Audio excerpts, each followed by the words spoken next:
Assalamu alaikum, brothers and sisters. I would like to introduce you to an event. It's a DJ's journey to Islam.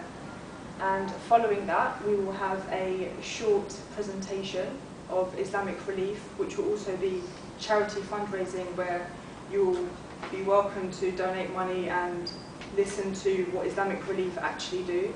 And then we will have a poetry session, and then followed by a conclusion by Brother Imran. But firstly, it is with great pleasure that I introduce Brother Ali, who is a new revert to Islam, and he's been reverted for a few months now, mashallah. So if we'd like to give a warm MDX welcome to Brother Ali. أعوذ بالله من الشيطان الرجيم بسم الله الرحمن الرحيم الحمد لله رب العالمين أشهد أن لا إله إلا الله وأشهد أن محمدا رسول الله صلى الله عليه وسلم Assalamu alaikum wa rahmatullahi wa barakatuh. Jazakallah khair to all of you for coming to this event today, to Middlesex Islamic Society, and to Najima and the organisers for all the time and effort they put into making this happen, especially for such a good cause in Islamic Relief and the East Africa Appeal. So basically, I've been invited here today to come and talk about my journey to Islam as a former DJ, how I became a Muslim. So I'll start by telling you a bit about my background. I was born in North London in Crouch End. At the age of 7, I moved up to St Albans, where I went to school and grew up. My mum was a music teacher. She played in an orchestra, she played the clarinet. As a kid, I learned the piano and the cello. I played bass guitar in a band. So from a young age, I had a lot of musical influences in my life. At about 11 or 12, I started getting into music properly and developing my own tastes, admittedly pretty bad ones, as it was mostly what was in the charts at the time. So we're talking kind of like MC Hammer, Vanilla Ice. I'm ashamed to say I even had a Kylie Minogue tape. Anyway, gradually I started to see the error of my ways, and after a brief heavy metal phase I went through, I was introduced to hip-hop by one of my cousins from America. From there, I started going to gigs, and I guess like a lot of kids at that age, music basically began to define my life. When I was about 16 or 17, I discovered like drum and bass and jungle, and got quite heavily into the whole rave scene, and kind of everything that went along with that, which probably wasn't very good for my schoolwork and stuff like that. At 19, I went to uni in Nottingham, where there was a big hip-hop scene, and a lot of my friends there were all into hip-hop. I also became friends with a few Jamaican guys who were into their reggae, and who got me into my reggae as well. By the time I finished uni, I moved back to St Albans. Another one of my friends was also getting heavily into reggae at the same time. And also another friend of mine gave me some turntables, which basically started developing my addiction to vinyl. By now, music had pretty much taken over my life, and all my spare time was either spent in the record shop or at home learning to scratch and mix and making mixtapes. My friend, who was also into reggae, used to hang out with a couple of guys who used to run a reggae sound system in the 80s and 70s. And from them, the inspiration came to us to start up our own sound. From there, we basically started off DJing various parties, and gradually began putting on our own nights. We started up a sound under the name of Red Dragon Sound, and started cutting our own dub plates. For those of you who don't know, it's kind of where you pay an artist to record a special for saying your sound, and it's kind of like a special tune for your sound to play out, basically, to do with like sound clashes. So from then on, basically my life outside of work consisted of DJing various nights in clubs and bars, and spending hours making mixtapes and practicing my scratching and beat juggling. So that was about kind of the last 10 years of my life or so. Then about 2 years ago, my friend who I did all the reggae stuff with got married and had a kid, and had a lot of other things going on in his life, so the reggae nights kind of took a bit of a backseat, and I started to focus more on kind of just practicing mixtapes and sort of doing my own remixes. So that's pretty much kind of my tale of how I became a DJ, and sort of how music has basically been my whole life up until about a year or two ago. So moving away from music anyway, around this time last year, I became friends with a Muslim sister at the basketball courts where I live. And we started hanging out at the courts, and basically through curiosity I started finding out about Islam. I'd always been pretty sceptical of religion, and besides a Catholic aunt I had and my granny used to go to church on Sundays, my family were completely non-religious. I would describe myself back then as an agnostic, although I always kind of felt maybe there was something more in terms of there was a soul or something spiritual, but I never really knew kind of if there was anything or not really. And from what I'd learned about Christianity and Catholicism, I'd seen that it'd been used through history to control and have power over a lot of people, and I guess that's kind of what made me sort of have quite negative views about it. I also used to read a lot of philosophy, so kind of a lot of kind of Greek philosophy, Socrates and Plato, and from doing Kung Fu and Tai Chi, I started reading about a lot of Zen Buddhism and Taoism, which definitely affected my attitudes towards life in terms of trying to be more in peace and harmony with things. Anyway, the more I started to learn about Islam, the more I realised what I thought I knew about it was wrong, and actually how little I knew.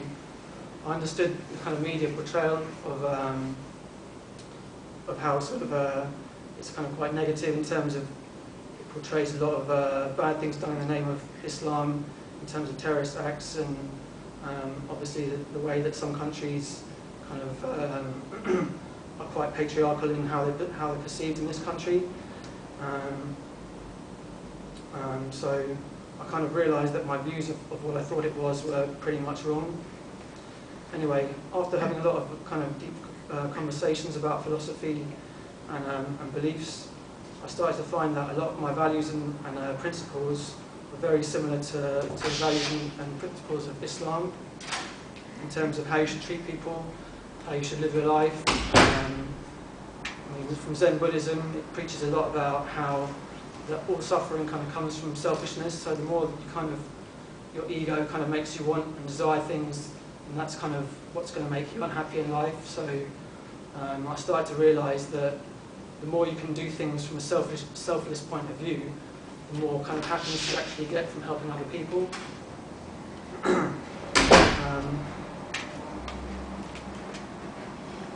So anyway, basically I started to question my own beliefs, and one day I was sitting there and I asked myself, kind of, what would it take for me to believe in God, short of God coming down from the sky and saying, look, here I am. It got me thinking about signs a lot, in terms of, obviously, as humans we only have 5 senses to perceive the world around us. So if there are things out there that we can't perceive, for example, like ultraviolet light, stuff like that, it's like, it's quite arrogant to think that we know everything in the world through our own senses. Anyway, the very next day, I was basically driving along, like in the car, just with my iPod, just selecting a tune on my iPod, and I heard a beep. I looked up, and there's a car coming straight towards me, overtaking all the cars on the other side of the road, doing about 60 miles an hour. I literally swerved, like split second, missed it by about a millimetre, and basically that got me thinking, you know, that could so easily have been the end of my life. And at the same time, kind of thinking, you know, is there a possibility of someone out there kind of protecting, guiding me, you know? And that turned out to be the first day of Ramadan as well, which I found out later. So at this point, I was kind of obviously thinking about sort of my beliefs and stuff, and I'm well aware that if you're looking for something in life, you can often see it everywhere you look. So I was kind of quite sceptical in that respect. But anyway, from that day on, loads of coincidences started to happen to me, basically to the point where I began to think, you know, this is just more than just coincidence. At the same time, I started reading the Quran, and I decided to start fasting the same week, which brought me a really spiritual feeling, and I started to feel like my life was kind of moving like clockwork. Everywhere I looked, there seemed to be signs that I was on the right path. I'll give you some examples. One day, I I'm a postman, so I used to come home from work quite early, and I used to get quite tired in the afternoon, so I used to sleep. I have a problem with like how long I should sleep for. So I got into the habit of sleeping for exactly 40 minutes. So what I do is I set my alarm, and I wake up 40 minutes later. Basically, like this one day, the Monday, I set my alarm. I kind of woke up, and I was so tired, I pressed snooze on my alarm for 5 minutes, went back to sleep, and woke up 5 minutes later, did exactly the same thing. Went to turn my alarm off, put my hand to the Quran, which was sitting on the bedside table, opened the page, looked and basically read, "We sent messengers to their people who brought them clear signs, but they would not believe in anything they had already rejected," which was basically what I've been thinking about for like the past week. Anyway, so I was sitting there thinking, that's kind of weird. That's like another sort of coincidence that's been going on. Then about 2 minutes later, I realised it was page 133 at exactly 1:33 in the afternoon. So that definitely kind of spun me out a bit. And obviously, you sort of start to question, well, maybe there is something going on here. On another occasion, I was sitting there just playing a CD from my dad.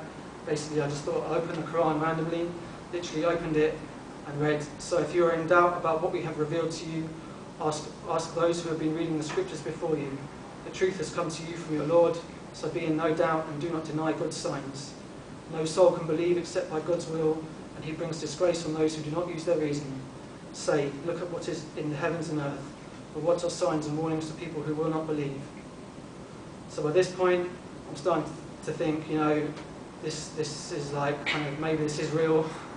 Like, am I going crazy? I definitely felt like if it didn't feel so right, then I probably would think I was going mad.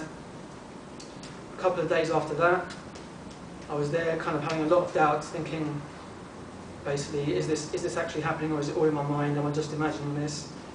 I was there the night before thinking, come on, I need another sign just to sort of, am I really imagining this, to sort of prove it to me? And that night I started getting a really bad pain in my back that I just couldn't stretch out. Literally just there for like an hour, I was on the floor just kind of like trying to get rid of this pain. Basically went to sleep that night, quite a lot of pain. Woke up in the morning, the pain was still there.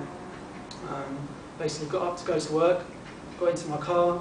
So I used to have my iPod on shuffle these days, and pressed play on my iPod, and there's a Barrington Levy song, I don't know if any of you know your reggae, but it's called Please Jaja, and basically the first verse of it goes, "Please Jaja, we have a pain and we backs up." So I'm literally just sitting there in my car, like first thing on my way to work in the morning, just like laughing, just thinking this is just like too strange, you know. Basically like drove to work, kind of just smiling the whole way to work, got out of my car, and then the pain in my back was completely gone.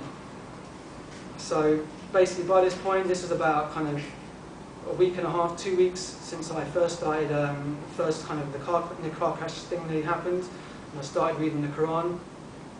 And basically I started to kind of accept in my mind that, you know, I think I am being like guided to this path, and believing in my heart and soul that this is basically like really happening.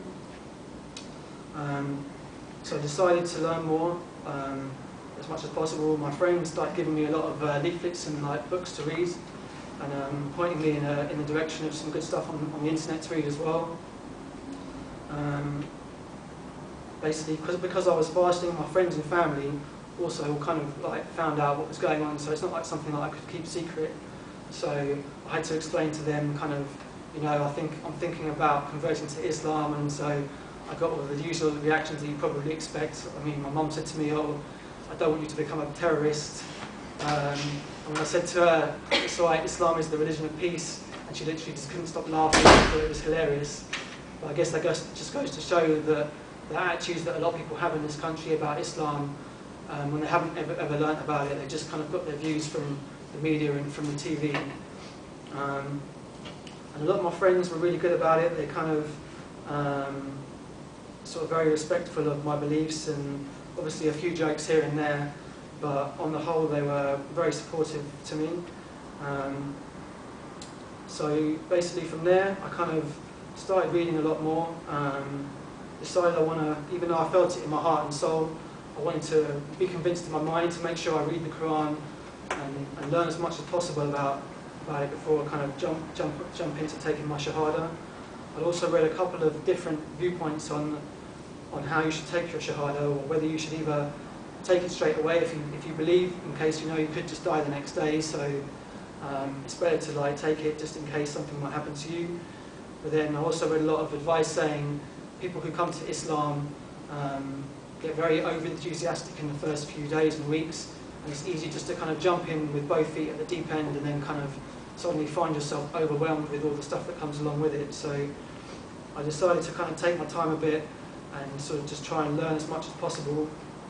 At the same time, I started only eating halal food, so that was kind of one more change I made in my life. I fasted the whole of Ramadan in the end, and that was a great experience for me. So now I'm kind of thinking about how my life is going to change if I do become Muslim, in terms of my relationships with friends. Obviously, the music would be a big thing. I've read a lot about that you shouldn't sit with people who are non-Muslims if they're drinking alcohol at the table. So that was a big thing for me. I felt like I'm being a bit of a hypocrite here when I'm still going to the pub and sitting with my friends when they're drinking alcohol. So that was kind of conflicting emotions there, really. So I decided to give myself some time. So over the next kind of couple of months, I just learned as much as possible. I found out about Hadith and Sunnah, which I didn't know about. I thought it was just the Quran and that was all you needed to know. So from there I kind of basically just sort of got my knowledge up as much as I could. So it got to December. As I said, I was working as a postman, so at the time I was doing deliveries for Christmas in Welling where I lived. And around that time, literally one day I was looking online to try and find out where I'll be able to go and do my Friday prayers if I did convert, in terms of kind of work and the logistics of how am I going to, if I do take my Shahada and become Muslim, then how am I going to sort of go about the things that are required of me. I looked online and there was nowhere in Welling where I work for me to go and do my prayers. There's no mosque there or anything. So I was thinking, how am I going to get to St Albans to pray Friday prayers? So I didn't really want to tell a lot of people at work, because at my work there's a lot of kind of older people who have got sort of your typical views of Islam, and that was a bit of a worry for me as well. Anyway, the very next day I was doing a delivery, and basically I had a delivery for a community centre in Welling where I was working, and for some, I can't remember what the reason was exactly, but basically I ended up delaying this delivery until like later on in the day. Normally I finished at like 12:30, but for some reason I think I went and got a sandwich and then came back and did the delivery last thing in the day. Anyway, I walk into the community centre about 1:05, and what do I hear? Like an imam giving like a khutbah. Basically, like a brother comes out, and I'm kind of just standing there listening, thinking, that's funny. I'm just like, literally the day before I was like kind of looking for somewhere to kind of pray in Welling, and I explained to the brother I was thinking about coming to Islam, and he said, come in, sit in the prayers, see what you think, come and chat to the imam afterwards. So basically went in, met the imam, who was really friendly, like all the brothers were really friendly there. Basically kind of explained kind of where I'd come to in my life so far in terms of what happened and stuff. And they basically took a few people's numbers, and they kind of just said, well, you know, anytime, give us a call, you're welcome to come back, take your time, and sort of when you're ready, come back and we'll be waiting here for you. So from there, basically, obviously Christmas was a big thing for me in terms of how I normally celebrate with my family. I said to them I don't want any presents, I don't want to kind of celebrate much. I mean, I'd already arranged to go for like dinner with them, so I said I'll come and have dinner with you. So that was a bit of a weird one. My mum was a bit kind of upset about that, because I think for her Christmas is a big thing for family, and she felt that I was kind of the fact that I'm trying to sort of come into Islam, she felt that it was having a negative effect on our family. So that was a bit difficult, but I think she realised that it made such a positive effect on my life, and she had seen how happier I was in my life and how things had changed for the better for me. So she was kind of respectful for that reason, I think. Anyway, about the same sort of time, I basically started learning about how to pray and about Salah. My friend had pointed me to some good videos and some good applications online to learn surahs and basically get to grips with like the whole basics of how to pray. So basically by the end of December I started praying 5 times a day, and that was kind of a big step for me. So from there I continued to read Quran, started praying 5 times a day, thinking more and more about taking my Shahada.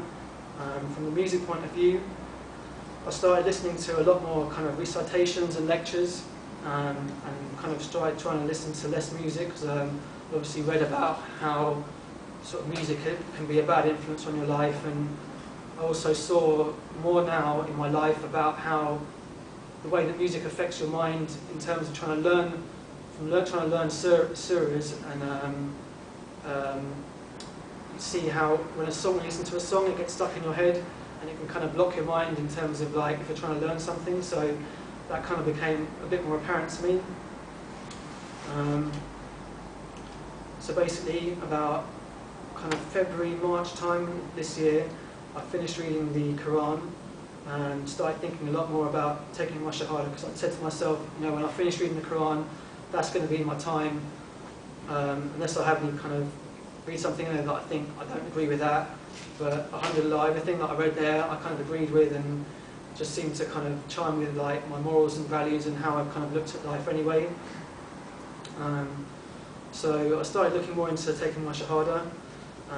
Basically, I said to myself, you know what, the next time I get a day off from work on a Friday, I'm going to go to the Friday prayers in Welling and sort of just take it from there and see what happens. The very next day, I come into work. This is on a Tuesday. Normally at work, they put the next week's schedule up on the Wednesday. You only get a week at a time normally. So this was a Monday. I said to myself, like next Friday, basically I come in on the Tuesday, I look on the wall, what's up on the wall the next 3 weeks? What days have I got next 3 weeks? Friday, Friday, Friday. The next 3 weeks is my day off on Friday. So I'm kind of there like laughing at that one as well. Basically, went to Friday prayers that Friday, met the Imam again, had a really nice chat with him. Went back the week after, prayed there again the week after. The third week I went back, and the same Friday I started praying Sunnah prayers, which definitely gave me a lot of very peaceful kind of feeling from doing that, rather than just the Fard prayer. So basically, it got to the point there where I'm just thinking, you know, what else is there for me to do? What else do I need to do? I've finished reading the Quran. I've pretty much educated myself a decent amount in terms of this religion. I've learned a lot about schools of thought, about the Sunnah, about Hadith, about kind of the requirements that you need to kind of how you live your life as a Muslim. So basically, I talked to the Imam and said, basically, I want to take my Shahada. So he arranged, said, look, like next Tuesday, come to Bury Park Mosque, which was his local mosque, and we'll get you in front of the congregation. There'll be 300 people there, and you can stand up in front of everyone and take your Shahada. So I was like, okay, yeah, I'm happy with that. And put the phone down. The next minute, I'm just starting thinking, having second thoughts, you know, having a lot of doubts, thinking 300 people, I'm not sure about this really now. So basically, kind of had a few conversations with him, saying, you know, I'm kind of having a few doubts about this. I'm not sure whether it's just the nerves about taking it in front of so many people, or whether it's just kind of I don't feel like I'm ready. So he said, come down to the mosque on the Monday, the day before, and we'll have a chat. Basically, I made like a list of questions of stuff that I wanted to talk about, kind of the things that I still was like a bit worried about. Obviously, the music was a big factor for me, and also I wanted to talk about kind of, I had conversations with my friends about Sharia law, a lot of stuff about the death penalty, which my personal feelings was, you know, in terms of taking someone's life away, that should only be kind of up to God. No man should have the right to take someone's life. I think if, I mean, even if you think you're 100% sure, you could still make a mistake in one case, and then you've taken someone's life without them having deserved it, and then they've got no chance to get their life back. So basically went and had a good long 2-hour, 3-hour chat with the Imam on the Monday. Pretty much kind of set all my kind of doubts aside about explaining about the Sharia law, saying, look, in these cases for like sentencing someone to death or cutting someone's arm for stealing, but literally in an extreme case where there's absolutely no doubt, you have all the proof that this person hasn't been stealing for hunger or for poverty or whatever. So basically, it wouldn't happen without it kind of being 100% sure. And also with the music, he said to me, you know, it's a minor issue. Don't really worry about it. Don't let it stop you from kind of making this decision in your life, because there's a lot more important things in terms of benefits you're going to get from coming to Islam. So the next day, or that night, I thought about it a lot more. I basically said to him, look, I want to take it, but I think I'm going to be too nervous in terms of taking it in front of 300 people. So he said, that's fine, we can do it in a little side room. We'll have a few people there. We'll have the mufti from the mosque is going to come along, and he's going to take you through it. There'll be a couple of imams there, and a few of the brothers from the madrasa who want to come and watch as well. So the next day, went back. I think we got there about 3 o'clock. Basically, the imam spoke. We were late as well, and I was kind of worried, thinking, oh, I don't want to be late for such an important thing in my life. I think we were 5 minutes late. I got in there thinking, oh, I'm sorry I'm late, sorry I'm late. They were like, oh, it's okay, don't worry, he's not even here yet. So they made us sit in the room for about 2 hours, I think it was, kind of getting more and more nervous as every minute went by. Then eventually the imam arrived and went through the shahada.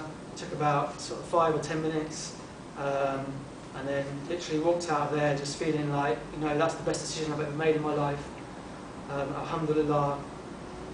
So, yeah, basically that's the story of how I came to take my shahada. I stopped listening to music that week, which was a big thing for me. Basically, just kind of listened to recitations and lectures more and more. To be honest, I didn't even miss the music. A lot of my friends have kind of pulled me up on it, because obviously for them, my whole life and my personality has revolved around music. I've always been the person who's kind of said, look, let's go to this concert, or let's go to this night, or whatever. So for them, they've kind of found it a bit hard. They thought I've sort of been a bit too strict in terms of like taking things very seriously. But for me personally, it's something that I haven't missed at all, and yeah, I feel more positive in my life for not listening to it. So my experiences since then, going to the mosque in St Albans where I live, started going to the prayers there. I think the 3rd day I went there for duha prayer.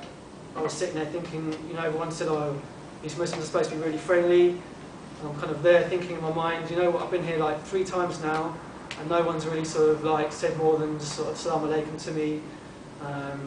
Kind of maybe, obviously as the only white guy in the mosque, I'm thinking, oh, maybe they sort of think I'm a bit strange or whatever. Literally, like that day, I kind of finished the prayers, walked out. One brother comes up to me, basically introduces me to about sort of 5 or 6 brothers, a couple of reverts as well. We all went for like coffee and kind of had a nice chat. And basically, like all the brothers that I've met there since have been really friendly to me. And it's literally like a new family that I feel like I've made from going there. I also decided, so I went to start learning Arabic. So I've kind of started doing a course in that to obviously help with my recitations and learning my prayers. I started going to a couple of courses, one on Tarawih and one for new Muslims, where we basically study kind of Quranic Arabic and Aqidah as well. And obviously from there I basically kind of just got more and more into the deen as much as possible, learning more and more surahs, more prayers. This Ramadan has been an amazing experience for me, really getting so much from the Tarawih prayers, for going to Iftar, and just kind of feeling part of a huge community of Muslim brothers and sisters. Basically, obviously, I still have like I've had a few problems with friends and family in terms of them kind of their opinions and views on how I've come to be in terms of how my attitudes on life and stuff have changed. But hopefully they kind of realise that in my life I'm happier and I'm living a better life now than I ever was. So I think they're kind of respectful of my views in that way anyway. So yeah, I think that's kind of pretty much it really, as far as I can say. I don't know if anyone would like to ask any questions at all. Yep. Yeah, welcome. Jazakallah khair for your excellent story, and I pray to Allah that we all benefit in many ways from it. My immediate question to you would be, right, this Ramadan, is this your first Ramadan as a Muslim? As a Muslim, yeah. Okay, and you know, preparing for this Ramadan, how has your preparation been in comparison to other Muslims? Because I'm sure you as a new convert to Islam must have come across some Muslims who don't practice, okay? And yeah. It must be quite shocking to yourself, okay? That, oh, I'm a Muslim, I'm someone new, but yet I know more about Islam than them, and they were born as Muslims. So, in comparison, with your preparation in comparison to theirs, what advice would you give to someone who's already a Muslim, or even a new Muslim, okay? But yeah. especially if they're already been a Muslim, to prepare for Islam and being a convert to Islam. To prepare for coming to Islam, you mean? No, prepare for Ramadan, yeah. All right. Well, I mean, personally, I did fast last year, and I got. Well, I hadn't actually sort of converted, but I wanted to kind of see. Obviously, in this country, especially, we take for granted having food every day, and for me, I kind of thought, I just want to see what it's like. So, and from that experience, I kind of did get a really good feeling from it. You kind of feel like you appreciate your food more when you do kind of break your fast at the end of the day. And I think it definitely makes you have a lot more compassion in your heart for people, and it makes you think a lot more about the people in this world who haven't got anything, who can't have water and food every day. In terms of this year, I did fast a couple of days in the month before, so that kind of prepared me for it a little bit. I found it quite easy this year in terms of the whole sort of not having food or drink, but I think I found what's been hardest this year is the whole doing it with work. For some reason it's been really tiring. I think because I'm doing the prayers now, so obviously the Taraweeh prayers go on quite late, and then by the time I get to bed, wake up for Fajr and then go back to sleep again, I'm probably had about 3 hours sleep, so that's been a bit of a struggle with kind of getting the body clock kind of used to it. But yeah, I mean, in terms of kind of people who are struggling, maybe like sort of Muslims who don't maybe practice that much. I mean, it's hard for me because I obviously understand. For me, I've never been so certain of anything in my life. For what's happened to me, the way I've come to this path, it's kind of like I'm just so certain in my heart that this is the right path. So I do see that a lot of brothers and sisters maybe kind of have been born into this path and maybe don't feel convinced. They've maybe been kind of told that they've got to do this and that, what's right and wrong by their parents, and haven't really had it explained to them properly. So I would say to them, if you've got any doubts about kind of stuff in your religion, then seek as much advice as possible. For me, alhamdulillah, luckily I've met a couple of really good, knowledgeable imams who have been really helpful for me in terms of explaining hadiths and basically requirements and stuff in Islam to me. So that's been a real help for me, and I do see a lot of people who kind of have just had stuff told to them, you can't do this, you can't do that, without really having the explanation or being given the full understanding of why and the reason behind it. So I think maybe that's kind of, I do see that as maybe like a little bit of a negative thing in terms of turning people away from it somewhat, So yeah, I would say try and go to the mosque as much as possible, because the more people you meet, the more people you can talk to, and I think the more stories that you can hear of people who have come to Islam, and everyone's got their different stories, so obviously my story might not appeal to everyone, but I'm sure you'll find someone who has got a story that will appeal to you, and there are so many wonderful stories out there as well. So I would say just try and educate yourself and try and seek as much knowledge as possible. I hope that's answered your question. As a revert brother, what advice would you give to people who are considering coming to Islam, but like you, just need that extra push?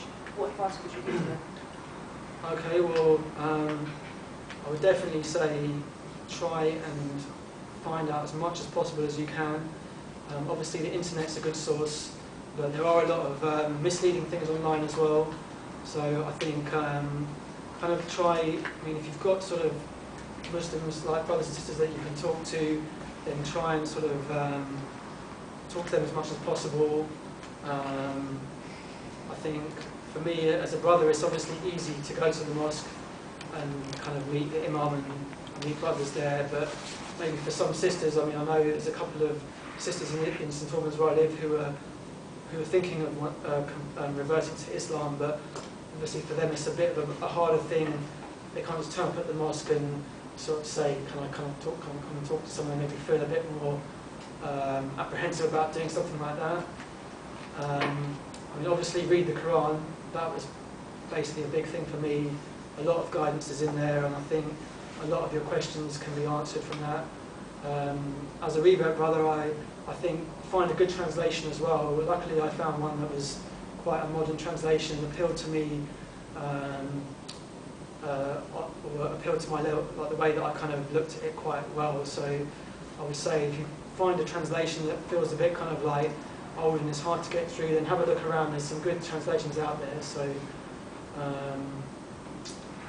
and yeah, basically, I think always remember that you're always going to have doubts. Basically, for me, like I think that all the doubts that I had, I look back now and I think, you know, it is just the shaitan trying to take you away from this path and stop you from doing the right thing. But if you stay true to your heart and you really feel this is the path for you, then I think just keep striving and doing what you're doing, and inshallah you will find the right path.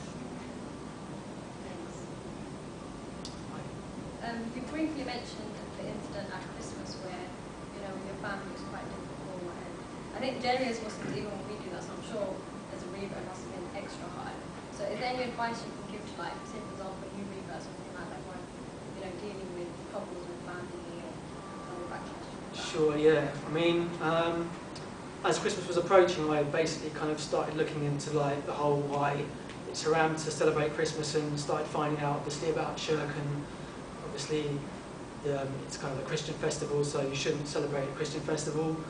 But at the same time, I did read a lot of kind of advice saying, you know, as a convert or a revert, you shouldn't just kind of turn your back on your family and say, look, I'm not going to sort of come and see you at Christmas or whatever. And I think you need to try and find a balance here, basically.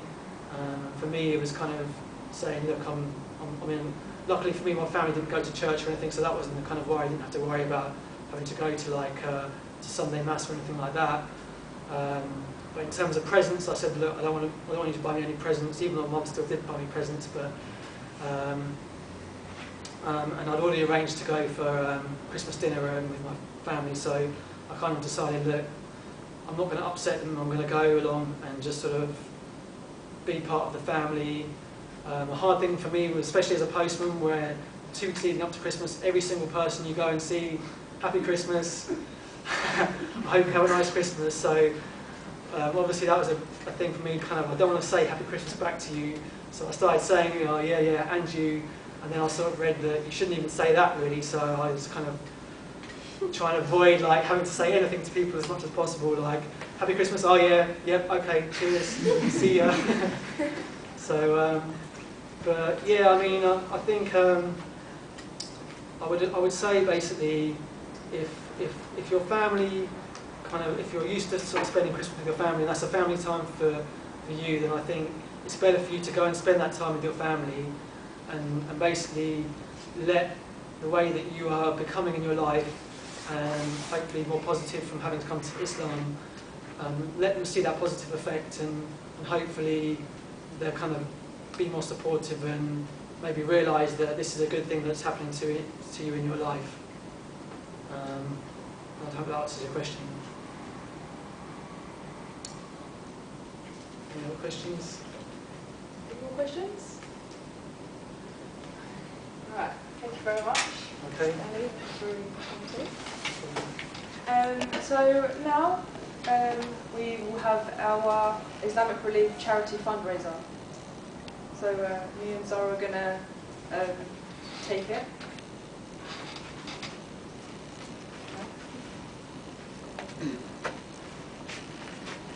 Firstly, we just want to show you a video about, obviously, the crisis of Hill.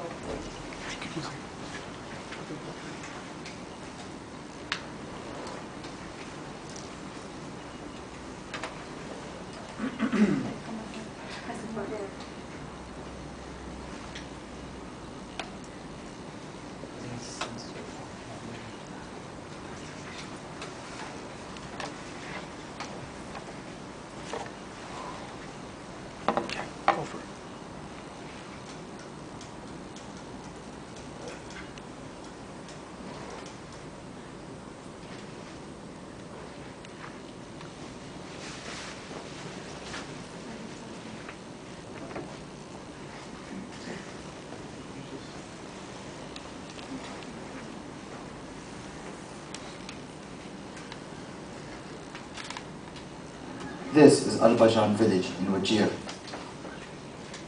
This is Al-Bajan village in Wajir, one of many that is suffering from the effects of the drought that has hit East Africa. Islamic Relief has rehabilitated the water source here. This not only provides water for the village, but surrounding areas as well. We met Barry, who brought our attention to some malnourished children in the village. He took me to see one such child in a hut on the edge of the village. In this harsh and arid landscape, children are often the first victims of a drought.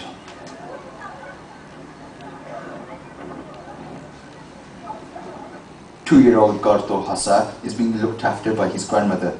Gardo's mother was taken to hospital after she fell victim to the drought. It now seems like her son has also succumbed to this crisis. His grandmother tells me he is suffering from malnutrition. The Islamic Relief Nutrition team is going to come here tomorrow. We're going to pick the child. We're going to get the child referred to either Griftu, health center, or Wajir District Hospital. Then from there, we're going to follow up with the proper nutrition, make sure that the child is taken care of, and then probably ask to help. There are children like Gardo across East Africa suffering and out of reach. Islamic Relief needs your help to reach them. Donate to the East Africa crisis. Make a world of difference.